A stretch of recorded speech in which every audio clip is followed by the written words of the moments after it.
चलिए बेटा, हम बात करते हैं एलसी ऑसिलेशन की। एलसी ऑसिलेशन में क्या है, हम इंडक्टर और कैपेसिटर को पैरेलल में लगाते हैं एसी सोर्स के साथ। अब दो चार्जिंग एलिमेंट्स आपने एक साथ लगा दिए। पहली बात, इस सर्किट को बोला जाता है, इस सर्किट को बोला जाता है टैंक सर्किट। क्या बोला जाता है? दूसरी बात, कैपेसिटर के अंदर जो एनर्जी स्टोर होती है उसका फॉर्मूला है हाफ सी वी स्क्वायर। 3 फॉर्मूले निकाले थे, half C V square, Q square by 2c और हाफ क्यू वी। और जो हमारे पास इंडक्टर है उसके पास जो एनर्जी स्टोर होती है उसका फॉर्मूला होता है हाफ एल आई स्क्वायर। सामने बिठा। अब होगा क्या एग्जैक्टली जो बात है, मान लीजिए अभी आपने एसी सोर्स ऑन किया, कोई पर्टिकुलर जो भी आपने डिवाइस चला दिया, साथ में हमारे पास एक टैंक सर्किट है और अब हमारा स्विच हो गया ऑफ। अब हम इसके अंदर करंट नहीं दे रहे। जब तक करंट था, देखो ये चार्जिंग एलिमेंट्स बहुत छोटे छोटे होते हैं, सही बता देता हूँ, ज़्यादा चार्ज स्टोर नहीं करते, ज़्यादा एनर्जी स्टोर नहीं करते, लेकिन कुछ एक एनर्जी स्टोर होती है इसके पास। वो डिवाइस पे डिपेंड होता है कि कैपेसिटर या इंडक्टर कितना बड़ा लेना है, कितना छोटा लेना है। अगर इलेक्ट्रॉनिक डिवाइस है तो बहुत छोटे छोटे कैपेसिटर इंडक्टर का इस्तेमाल करें। जैसे मैंने इसको कंबाइन किया, मान लीजिए इन दोनों में से कोई भी एक जो एलिमेंट है वो चार्ज हो गया। मान लें मेरा इंडक्टर चार्ज हो गया। इंडक्टर, पहली बात आपको बताता हूँ दोबारा से, इंडक्टर अपने अंदर मैग्नेटिक फील्ड स्टोर करता है और कैपेसिटर अपने अंदर इलेक्ट्रिक फील्ड स्टोर करता है। मतलब एक जगह इलेक्ट्रिकल एनर्जी है तो एक जगह मैग्नेटिक एनर्जी है। क्लियर? मान लीजिए this capacitor, this inductor is fully charge and this is fully अनचार्ज और मैंने ऐसा करंट कर दिया बंद।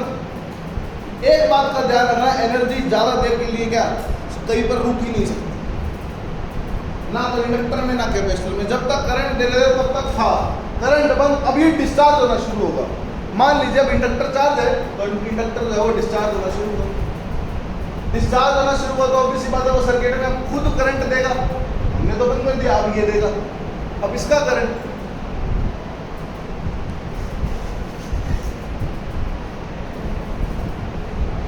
अब इसका करंट इसके पास जाएगा। ऑब्वियस बात है जब ये डिस्चार्ज होना शुरू हुआ है तो साथ साथ ये क्या होना कर देगा, चार्ज होना शुरू होगा। एक सिंपल थ्योरी के हिसाब से देखा जाए तो मैग्नेटिक एनर्जी किसमें कन्वर्ट हो रही है, electrical energy. So there is a oscillation. What oscillates, ना तो इंडक्टर ऑसिलेट करता है ना कैपेसिटर। क्या ऑसिलेट करती है, एनर्जी। मैग्नेटिक एनर्जी किसमें कन्वर्ट हो रही है, इलेक्ट्रिकल। फुल, अब कहानी को ध्यान सुनना। Now the capacitor is fully charged and the inductor is fully uncharged. Obviously बात है, अब ये डिस्चार्ज होना स्टार्ट होगा और अब क्या होगा, इंडक्टर चार्ज होना स्टार्ट हो जाएगा। तो यहाँ पर देखा जाएगा कि इलेक्ट्रिकल एनर्जी किसमें कन्वर्ट हो रही है, magnetic energy. This process goes on like simple। जिस फ्रीक्वेंसी के साथ एनर्जी ऑसिलेट करती है उस फ्रीक्वेंसी को बोला जाता है रेजोनेंट फ्रीक्वेंसी और उसका फॉर्मूला होता है 1/2 pi under root LC।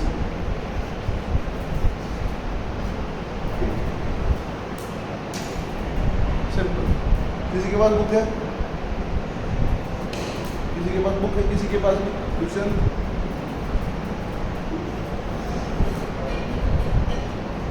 Sir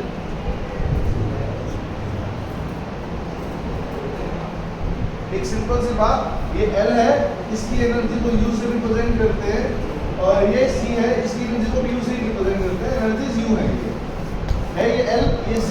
simple. एक बार इसका थ्योरेटिकल कॉन्सेप्ट है, अच्छी बड़ी थ्योरी है, एक बार मैं आपको यहाँ से रीड भी कराऊंगा। तो दूसरी बात आपको एक बार ये ध्यान से सुनना है कि एग्जैक्टली एलसी ऑसिलेशन कहता क्या है। देखिए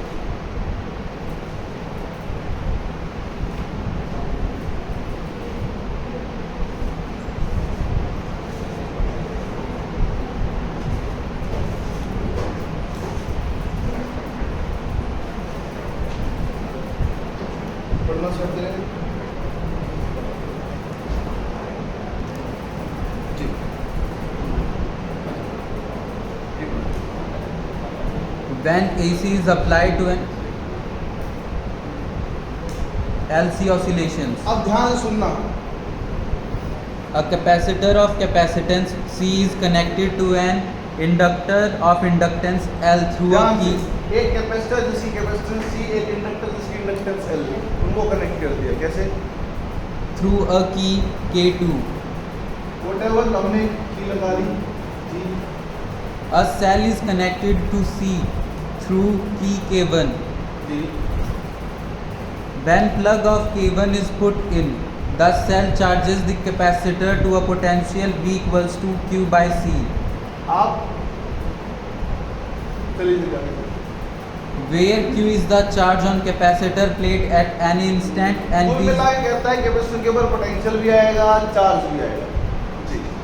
where V is voltage across the plate at the same instant. Ji Some energy from the cell is stored in the dielectric medium between the plates. तो कुल मिला के कुछ एनर्जी कैपेसिटर के पास स्टोर हो जाएगी जो हमें सेल से मिली है, इसी सोर्स से मिली जी। In the form of electrostatic energy, ठीक है ना, आप उसको आप इसको इलेक्ट्रिक फील्ड बोल रहे हैं जी। U equals to Q square by 2C. आप इसके तीन फॉर्मूले जानते हैं, हमने कैपेसिटेंस में निकाला था half C V square Q square by 2C या फिर हाफ क्यू वी। इस बात को आप भूल नहीं जी। On removing plug of K1 and putting in a plug of K2, the charged capacitor is connected to L and starts discharging through L. हाँ कहानी समझ में आई। अब ये डिस्चार्ज होना स्टार्ट होगा और ये चार्ज होना स्टार्ट होगा जी। An induced EMF develops in the circuit which opposes the growth of current in L and hence delays it. Ji When capacitor is completely discharged, the energy stored in the capacitor appear in the form of magnetic field energy around L. UB equals to half Li square. यहाँ पे समझ ठीक है। As soon as discharging of capacitor is completed, current stops and magnetic flux linked with L starts collapsing. एक बात ध्यान रखना, ये डिस्चार्ज हो गया कम्प्लीटली, वो स्टार्ट हो गया, वो डिस्चार्ज हो गया फुल्ली, अब ये डिस्चार्ज होना स्टार्ट हुआ जी। Therefore, an induced EMF develops which starts recharging the condenser in the है ना opposite भाई? direction. अब ये कंडेंसर को या कैपेसिटर को रिचार्ज करना स्टार्ट कर दिया जी। When condenser is recharged completely, the magnetic field energy around L reappear in the form of electrical field energy between the plates. अब ये जो मैग्नेटिक एनर्जी है वो सीधा सीधा किस में कन्वर्ट हो गया? Electrical energy. The entire process is repeated. अब ये जो प्रोसेस है वो बार बार क्या रहा है? रिपीट होगा कि इलेक्ट्रिकल एनर्जी मैग्नेटिक एनर्जी में कन्वर्ट होगी और मैग्नेटिक एनर्जी किस में कन्वर्ट होगी? Electrical energy.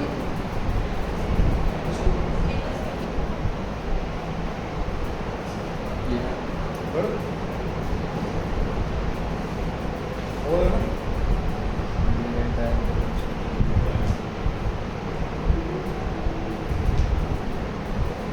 कहाँ रह गया? लम्ब को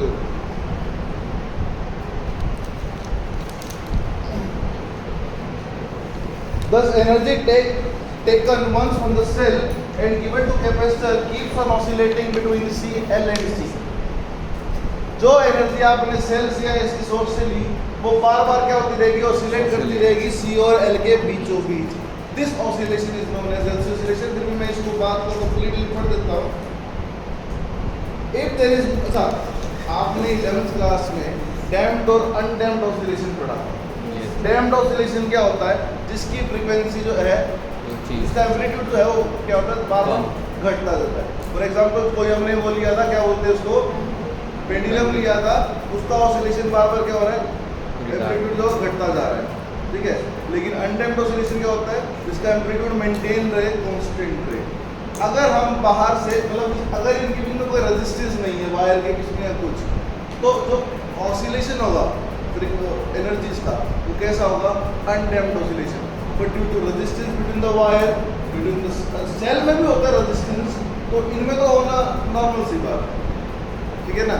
तो कहीं ना कहीं रेजिस्टेंस की वजह से वो जो एनर्जी है वो पूरी तरीके से खत्म हो जाती है। जो करंट स्टोर हुआ था ऑसिलेट होते होते होते होते होते वैनिश हो जाता है।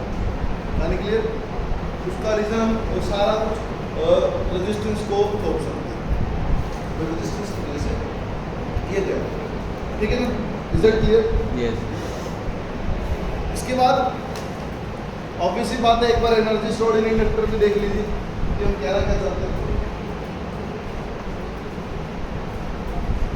मतलब ये जो हाफ एल आई स्क्वायर लिखा कैसे लिख दिया सर, इसका रीजन भी देख लीजिए। एनर्जी स्टोर्ड इन इंडक्टर, एक सिंपल सा फंडा आपने एक बात आपने ऑब्जर्व करी, जब हमने कैपेसिटर कराया था कि एनर्जी स्टोर्ड इन कैपेसिटर, तीनों फॉर्मूले ड्राइव करे थे, तब मैंने आपको एक बात कही थी कि जो फॉर्मूला है, डेरिवेशन है, ये ज़्यादा ज़रूरी है, हर जगह काम आता है।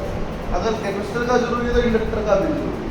ठीक है, एक रिलेशन ध्यान रखना, हमने सेल्फ इंडक्टेंस में पढ़ा था that is equal to minus L into dt.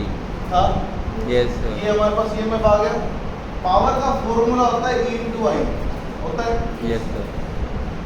इस E की वैल्यू उठाकर यहाँ पुट कर दो, तो क्या होगा, P is equal to Minus L di by dt. I di by dt. Is that clear? Yes sir. ये पावर आ गई, पर मेरे को तो बोलता है एनर्जी निकालनी है। एनर्जी निकालने के लिए क्या निकालते हैं, वर्क। पावर का फॉर्मूला था वर्क अपॉन टाइम। मैं इसके लेफ्ट में dw by dt लिख दूं, Yes sir. तो ये dt से dt कट गया, तो dw की वैल्यू कितनी बच गई, Minus L i di. Minus L I di. और द नेट वर्क का हम क्या करते हैं, Integrate है. इंटीग्रेट। dw का इंटीग्रेशन कितना, W. माइनस एल बाहर, आई इंटू डी का इंटीग्रेशन कितना, R square by 2. I square by 2। You what the formula half L square, minus का sign negative direction of represent करता है। और कुछ नहीं। और आपको एक बात बताऊं, हम यहाँ पर माइनस का साइन नहीं भी लेंगे स्टार्टिंग से, तो भी कोई फर्क नहीं पड़ेगा। Is that clear? हमारे पास मैग्नीट्यूड चाहिए, हाफ एल स्क्वायर, हमने प्रूव कर दिया। क्लियर? नोट करें।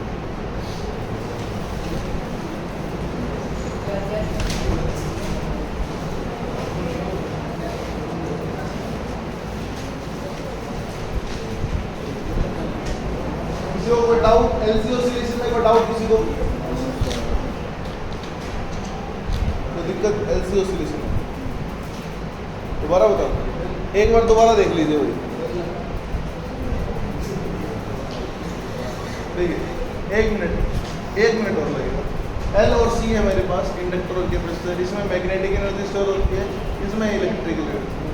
फॉर्मूला आपके सामने है, फॉर्मूला इसका मैंने डिराइव कर दिया। कितनी एनर्जी स्टोर होगी, इतनी होगी। कोई भी एक एलिमेंट आप चार्ज कर दीजिए, कर दिया, कैपेसिटर करना है कैपेसिटर कर दीजिए, इंडक्टर करना है इंडक्टर कर लीजिए। अगर ये चार्ज हो गया, बाहर से की कर दीजिए बिल्कुल बंद, ठीक है, ओपन कर दीजिए, मतलब करंट नहीं, बाहर से नहीं आना चाहिए। अब ये डिस्चार्ज होना स्टार्ट होगा, ये चार्ज होना स्टार्ट हो जाएगा, ये फुली चार्ज होगा, ये फुली डिस्चार्ज हो जाएगा।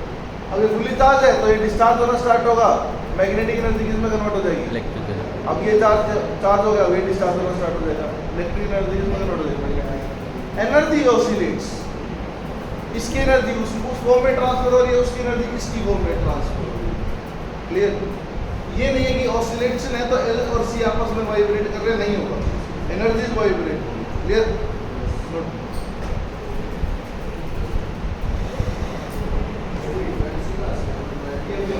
जिस फ्रीक्वेंसी के साथ ये सब मूवमेंट होगी ना एनर्जीज की, उसका फॉर्मूला। इनके मूवमेंट इंडक्टेंस और कैपेसिटेंस पर भी डिपेंड करते हैं कि इंडक्टर कितने इंडक्टेंस का है। ऑलमोस्ट मान सकते हो यार, ये फ्रीक्वेंसी है, रेसिप्रोकल करेगा तो टाइम नहीं आ जाएगा। हाँ, टाइम का ही फॉर्मूला होता है, अगर आपको ध्यान ना हो तो।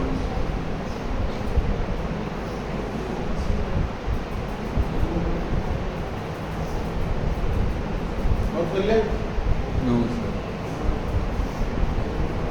आप इसका स्पेस छोड़ेंगे यार, इस ऑसिलेशन में आराम से इसको नोट कर सकते हैं।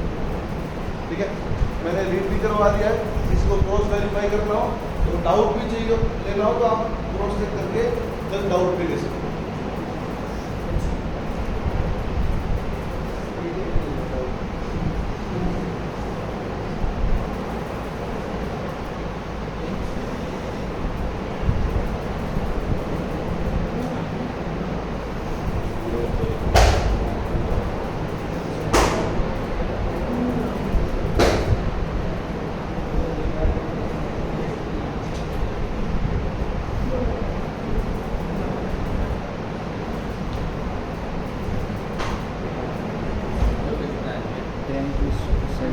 पूरे सेंटेंस